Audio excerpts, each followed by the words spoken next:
Greetings, YouTube. It's Guy here, today with a review of the American M17A1 gas mask. So, a little bit of history on the M17A1. The mask was issued and produced by MSA, aka Mine Safety Appliances, starting in 1966 when the M17A1 was phased out and stopped being produced sometime in the 1980s, I believe. I can't exactly find a date on that or a year on when the M17A1 was not in service any longer.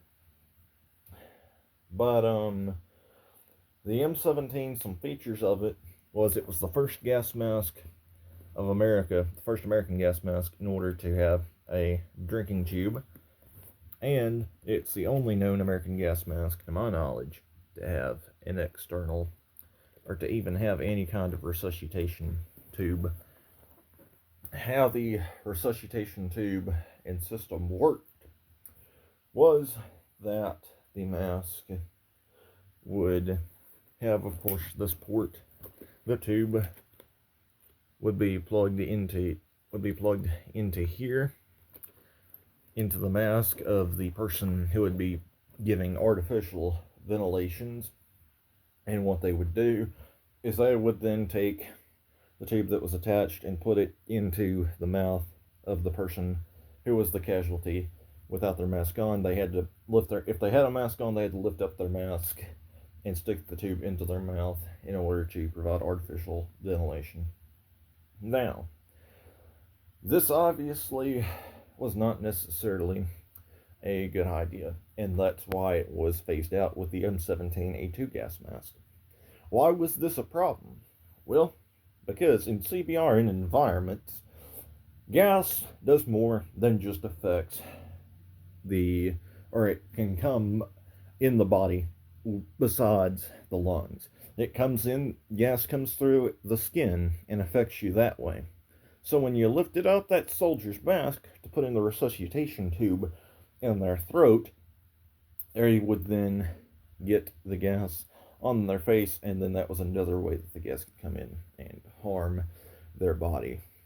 So another reason why it was phased out was because it was problematic, because it could also expose the wearer of the mask to contamination. Okay? The soldier who was providing the artificial ventilation ran the risk that if there was any airway obstruction in the patient's airway, that it could block the resuscitation tube's air from going into the lungs and could therefore break the seal by the air building up in the mask, and ultimately, of course, breaking the seal of the user's gas mask and breaking the seal on it, therefore exposing the user to it. Okay? So, because of this issue, it was phased out with the M17A2. Now, excuse me, my M17A2, or A1 came from the internet, and yeah, it came with its carrier, and it came with the mask itself. Okay? The mask itself is the drinking tube, the drinking lever, the port for the filter, or not for the filter, but for the resuscitation tube to be put in. Of course, your eye lenses and your cheek filter. So, head harness has a stamping on it. Not sure if anyone could make any sense out of that or not. And inside the mask, we will find this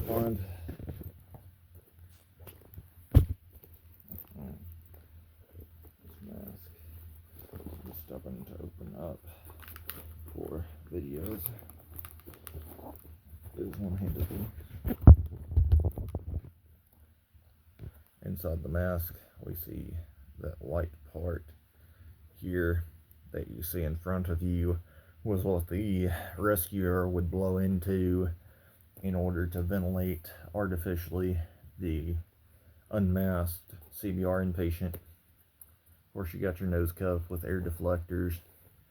And if I can find exactly where at in the mask, you probably can't tell, but right there, that black piece above the resuscitation tube is your drinking tube.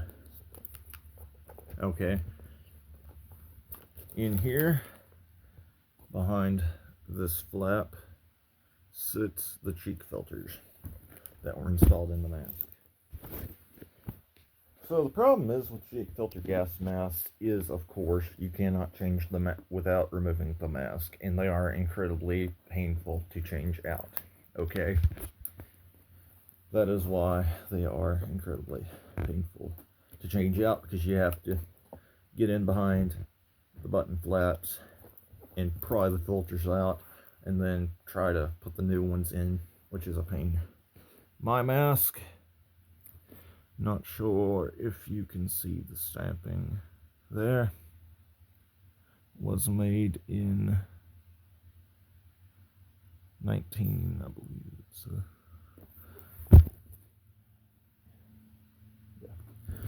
it says 1969 was the date stamp on this. Not sure if you can see that or not.